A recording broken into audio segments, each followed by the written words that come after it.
A Nazi officer stepped into the sea. The temperature was minus 30 degrees. He wanted to test how long a person could endure the water, but after only 30 seconds, the extreme cold forced him back to shore. Then he pushed a prisoner of war into the water. The prisoner's face quickly turned blue. His body trembled violently out of control. The officer was convinced that in such freezing seawater, no one could possibly swim to escape. However, just 2 days earlier, a Norwegian soldier had escaped successfully. His trail was found along the coast. The police concluded that he had frozen to death at sea, but the truth was completely different. The soldier was named Vester. He not only crossed the icy sea, but also reached a village on the opposite shore. There, he received help from the villagers. The next day, German troops entered the village to search it. They saw Vester skiing. In panic, he fell to the ground.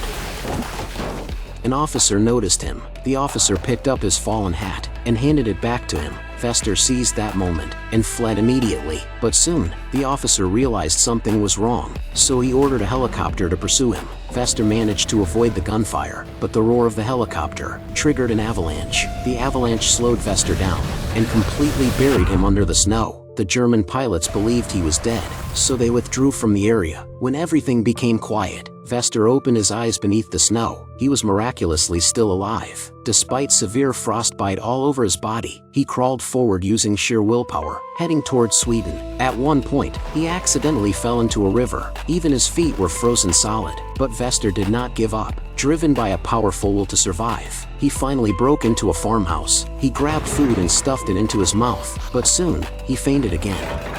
When he woke up, he found himself hidden in the attic by kind villagers. Unfortunately, the Germans soon returned to the village. They began a new search. Vester quickly covered himself with straw. When German soldiers broke into the barn, he remained completely still, hidden beneath the straw. When he saw the officer's hat, he was so nervous he could barely breathe. But thanks to his clever hiding, the officer did not discover him. The family had to move him as soon as possible. Taking advantage of the night, they put Vester onto a small boat. They sent him towards Sweden.